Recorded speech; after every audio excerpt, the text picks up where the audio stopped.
Pagbaha sa ilang bayan sa Cagayan naranasan dahil sa pag-ulan na dulot ng amihan. May ulat si Ivy Hernando. Dalawang tulay ang hindi madaanan sa bayan ng Peñablanca dahil sa pag-apaw ng tubig. As of 7 a.m., 8 tulay ang hindi rin madaanan sa Bagao. Ngunit nakauwi na ang mga pamilyang nag-evacuate mula sa 4 na barangay. Suspendido rin ang pasok sa lahat ng antas sa pribado at pampublikong eskwelahan simula pa kahapon.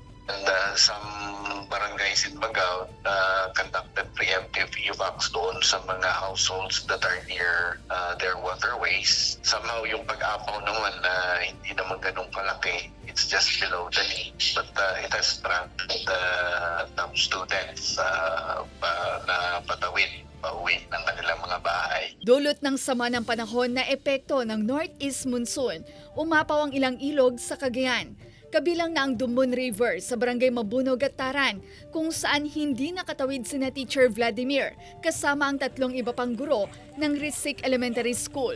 Gusto sana namin talagang uwi, ma'am, kasi yung isa kong co-teacher pa, may sakit yung anak niya. Ayaw namin sanang matulog doon, ma'am, kasi wala kaming mga damit. Kapag mababaw ang tubig, nilalakad lamang daw nila ito o sumasakay ng balsa. Sa ngayon, bahagyang bumaba ang level ng Dumon River at Cagayan River.